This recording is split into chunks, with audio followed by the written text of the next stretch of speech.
तेल लीला उसी के आगे का प्रसंग सुनाते हुए कहते हैं कि अब हमारे प्रिया प्रीतम यमुना के जल में स्नान कर रहे हैं और जब प्रिया प्रीतम का स्नान हो गया तो सखियां भी स्नान करने जा रही हैं। तो सखियों को ऐसी अनुभूति होने लगी कि श्याम सुंदर हमारे भी केस सवार रहे हैं, हमारे भी जो मुख पर बूंदे यमुना जल की पड़ी हुई है उसको हमारे प्रीतम अपने हाथों से हटा रहे हैं। इसी प्रकार बारी बारी से डुबकी लगाते हुए जब कुछ देर हो जाती है तब घाट पर खड़ी हुई रूप मंजरी प्रीतम को कुछ इशारा करती है।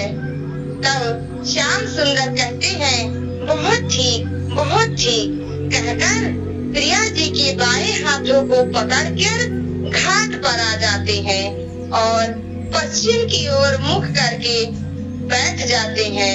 जो यमुना जल का पानी है वह कृष्ण के पैर पानी में है तथा जो उनकी कमर के ऊपर का हिस्सा है वह घाट की सूखी हुई सीढ़ी पर है। अब सखियां सुंदर सुंदर कटोरों में तरह तरह के उपटन का सामान लाती है। तो कोई सखी प्यारे श्याम सुंदर के हाथों में, तो कोई सखी पैरों में, कोई मुंह में, कोई पीठ में उपटन लगाने लगती है। अब प्रियाजू अत्यंत चमचम करते हुए एक छोटी सी तौलियों को ले लेती है और प्यारे श्याम सुंदर के सिर को उसी से पोंछने लगती है। पास में ही एक सखी गुड़ मंजरी खड़ी रहती है जो हाथों में सोने की छोटी सी कटोरी लेकर उसमें सुगंधित तेल डालकर लाती है।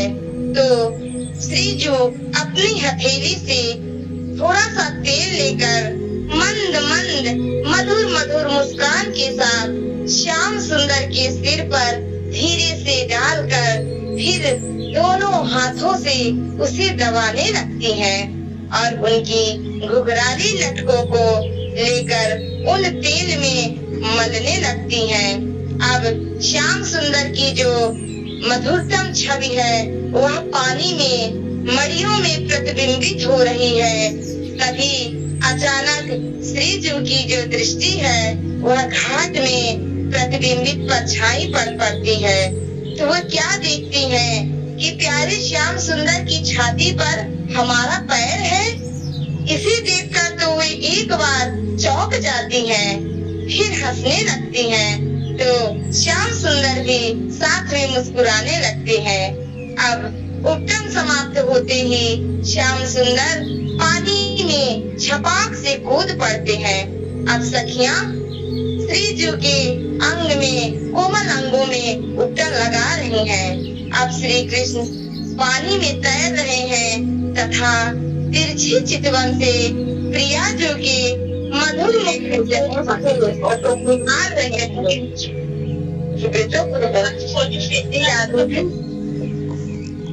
उठकर अपने सखियों की सेवा करने लगती हैं। वे भी अपने सखियों के सिर में तेल डालने लगती हैं। तभी श्री कृष्ण दौड़ कर आते हैं और घाट पर खड़े हो जाते हैं।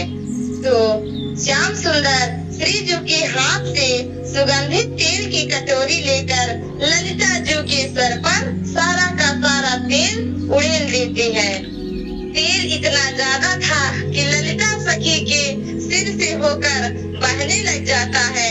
तो ललिता सखी श्याम सुंदर का हाथ पकड़ लेती है। श्याम सुंदर कहते हैं, देखो ललिते, तुमने सिर हिला दिया, इसी से कटोरी हमारे हाथ से हिल गई। तेल तो तुमने गिराया है ललिते, इसमें मेरा कोई अपराध नहीं है। फिर इतना कहकर श्याम सुंदर अपना दाहिना हाथ छुड़ा लेते हैं। इसके बाद वे घाट पर गिरे हुए तेल को हाथ से पोंछकर अपने मुख पर थोड़ा सा लगाते हैं और कहते हैं, ज्यादा है, बहुत ज्यादा है, क्या करूं? अच्छा लो, तुम ले लो थोड़ा सा। इतना कहकर श्याम सुंदर हाथ में लगा हुआ तेल प्रियाजू के सिर पर पोंछ देते हैं। तो प्रियाजू कहती है, बस बस प्रीतम, अब चालाकी रहने दो। तब श्री कृष्ण राधा जी का दाहिना हाथ पकड़ लेते हैं, पर श्री कृष्ण पीछे की ओर पानी में राधा एवं ललिता का हाथ पकड़े हुए ही कूद पड़ते हैं। कुछ देर में पानी में खड़े रहने तक दोनों एक दूसरे के हाथों से एक दूसरे पर जल उड़ेलते हैं, फिर आकर घाट पर बैठ जाते हैं। गेंद के खेल में 16 घड़ा जल डालने का दाव अब श्याम सुंदर हार चुके थे तथा 12 घड़े से श्री प्रियाजू हार चुकी थी। अब दोनों को पास पास बिठाकर सखियां उन पर कलसी से जल डालने लगती है। 16 घड़ों से 2 घड़े अधिक डाल देने के कारण फिर से श्याम सुंदर विशाखा से लड़ पड़े। तुमने 18 क्यों डाले? दाव तो 16 का ही था ना। अब 2 के बदले में 8 घड़े तुम पर डालूंगा।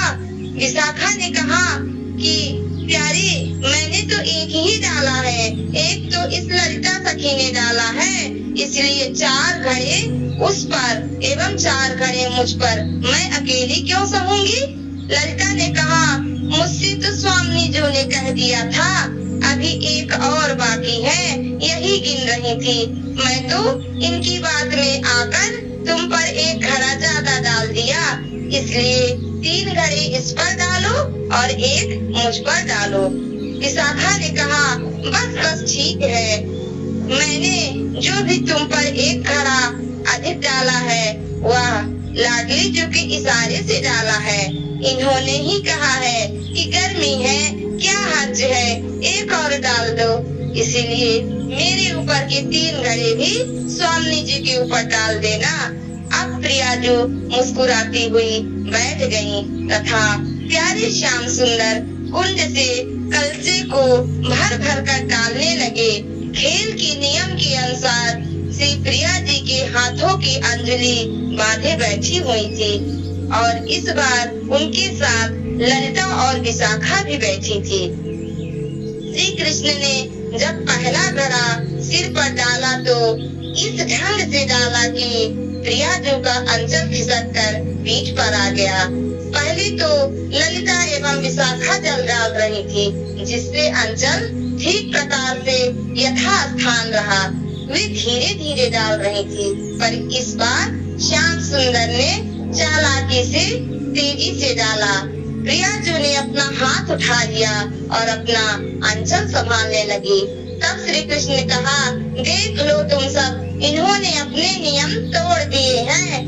तब स्वामी जी ने कहा, तो क्या करूं?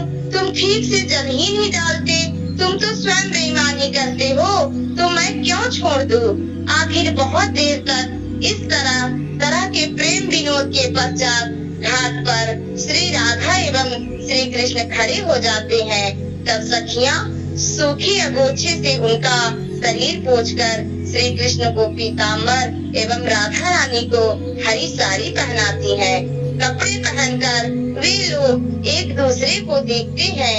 इसी बीच में कुछ सखियां भी जल्दी जल्दी कपड़े पहन लेती हैं, कुछ पहन रही हैं और कुछ गीले कपड़ों को जल्दी जल्दी धो रही हैं। इस प्रकार जल्दी से काम समाप्त कर सखियों की मंडली के साथ श्री राधा रानी कृष्ण उत्तर की तरफ मुख करके ललिता के कंचुकी की ओर बढ़ने लगते हैं। जय जय श्री राधे, जय जय श्री राधे। आज की लीला यहीं पर समाप्त होती है। कल हो जाएगी बेड़ी